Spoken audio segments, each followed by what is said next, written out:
শুরুটা ভাই আসলে আমি একটা কোম্পানিতে চাকরি করতাম। আচ্ছা। তো যে কোনো কারণবশত আমার চাকরিটা চলে যায়। তো পরে চিন্তা করলাম যে আসলে চাকরি না করে, পরের অধীনে গোলামি না করে মনে হয় আমার ব্যবসা করাটাই ভালো হবে। হ্যাঁ, সেই সেই থেকেই আর কি আপনার এই উদ্যোগটা নেওয়া। আসলে বিষয়টা হচ্ছে আমাদের হাঁসের মাংস রান্নাটা, বিশেষ করে আমার ওয়াইফকে যদি বলি, আচ্ছা। সে আর কি মোটামুটি ভালো রান্না করতে পারে হাঁসটা। আচ্ছা। হ্যাঁ, তো চিন্তা করলাম যেহেতু আমরা এইটাই পারি ভালো, তাহলে আমরা এইটা থেকে মনে হয় শুরু করতে পারি। আসসালামু আলাইকুম ভাইয়া, কেমন আছেন? ওয়ালাইকুম আসসালাম। জি ভাই, আলহামদুলিল্লাহ ভালো আছি। আপনি ভালো আছেন? আলহামদুলিল্লাহ ভাইয়া, ভালো আছি। ভাইয়ার ব্যবসা কেমন চলছে? আলহামদুলিল্লাহ ভাই, আপনাদের দোয়া আল্লাহর রহমতে ভালো চলছে। তো ভাইয়ার এখানে কি কি আইটেমের খাবার পাওয়া যায়? ভাই আমাদের এখানে হাঁসের মাংস, গরুর বট, চালের রুটি, চাপটি পিঠা, চাপ এবং লুচি পাওয়া যায়। আজকে কি সব আইটেম শেষ? আমি শুধুমাত্র হাঁসের মাংস, গরুর বট আর চালের রুটি। জি ভাই, আজকে মোটামুটি সব আইটেম শেষ, শুধু এই দুইটাই আছে। ভাইয়া মূলত কয়টা থেকে কয়টা পর্যন্ত দোকানদারি করেন? আমাদের এখানে ভাই বিকাল 4টা থেকে রাতের 11টা পর্যন্ত পাওয়া যায়। বিকেল 4টা থেকে রাত 11টা পর্যন্ত প্রতিদিন বসে? প্রতিদিন বসে। আচ্ছা। তো ভাইয়ের এই বিজনেসটা মূলত কয় মাস হচ্ছে এখানে?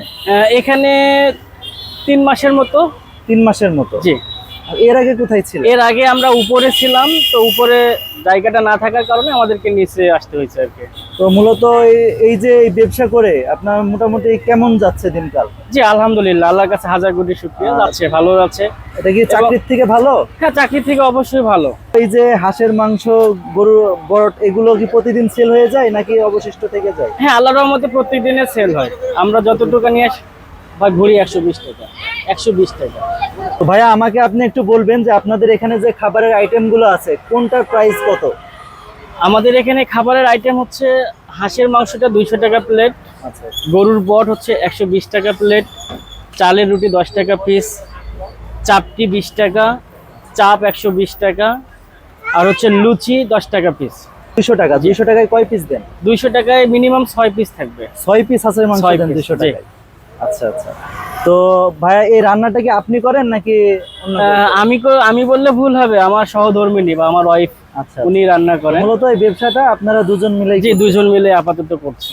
আচ্ছা। তো শুরুটা কিভাবে হয়েছিল ভাইয়া? শুরুটা ভাই আসলে আমি একটা কোম্পানিতে চাকরি করতাম। আচ্ছা। তো যে কোনো কারণবশত আমার চাকরিটা চলে যায়। তো পরে চিন্তা করলাম যে আসলে চাকরি না করে, পরের অধীনে গোলামি না করে মনে হয় আমার ব্যবসা করাটাই ভালো হবে।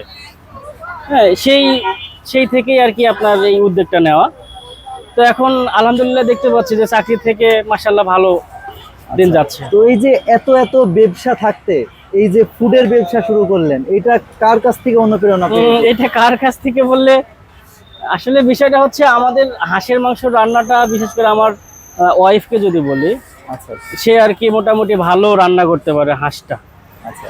হ্যাঁ, তো চিন্তা করলাম যেহেতু আমরা এইটাই পারি ভালো, তাহলে আমরা এইটা থেকে মনে হয় শুরু করতে পারি। তো ভাইয়ের কি ভবিষ্যতে কোনো রেস্টুরেন্ট দেওয়ার চিন্তা ভাবনা আছে? ইনশাল্লাহ, ইনশাল্লাহ, যদি আল্লাহ তৌফিকে রাখেন, ইনশাল্লাহ। চেষ্টা তো সবারই থাকে বা স্বপ্ন থাকে। তো আমার এই ভিডিও দেখে যদি কেউ আপনার এই হাঁসের মাংস, গরুর বট এগুলো খেতে আসে, জি, তো কিভাবে আসবে আর কোথায় আসবে একটু বলে দিন। আপনার ভিডিও দেখে যদি তারা আসে, তাহলে অবশ্যই সর্বপ্রথম সংসদ ভবনের সামনে আসবে। আচ্ছা। মানিক মিয়া এভিনিউ, সংসদ ভবনের ঠিক সামনে, অথবা শেষ ভবনের ঠিক অপোজিটে, একদম মেন রাস্তাতেই আসলেই পাবে আমার মেন রাস্তাতে। জি। প্রতিদিন বিকেল 4টা থেকে রাত 11টা? জি, আমার দোকানের নাম হচ্ছে মারিয়াম হাঁসঘর। মারিয়াম হাঁসঘর। জি। আচ্ছা আচ্ছা। তো এই মারিয়াম এই নামটা মূলত কার, একটু আমাকে বলবেন? সরি ভাই, মারিয়াম এই নামটা কার? এই নামটা হচ্ছে আমার মেয়ের। আচ্ছা আচ্ছা, মেয়ের নামে আপনার দোকান? মেয়ের নামে আমি দোকান করছি। জি। তো বন্ধুরা, এই হচ্ছে মারিয়ম হাঁসঘরের হাঁসের মাংস আর চালের আটা রুটি। তো আমি একটা খেয়ে ট্রাই করে দেখি কেমন, খেয়ে আপনাদেরকে জানাবো এটা খেতে কেমন লাগে। বিসমিল্লাহ। একদম বাড়িতে রান্না করলে হাঁসের যে স্বাদটা পাওয়া যায়, আমি কিছুটা এরকম স্বাদ পাচ্ছি।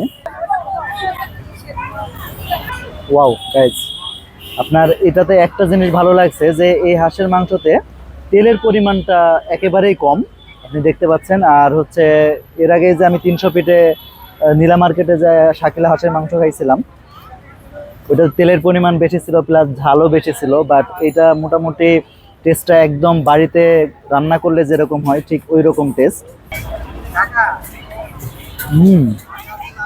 বন্ধুরা, আজকের এই ভিডিওতে আমি বেশি কিছু বলবো না, আমি জাস্ট বলবো যে আপনারা যারা হাঁসের মাংস খেতে চান তারা অবশ্যই এই সংসদ ভবনে এখানে আসবেন এবং এই হাঁসের মাংস আর চালের আটার রুটি এটা ট্রাই করবেন আপনারা।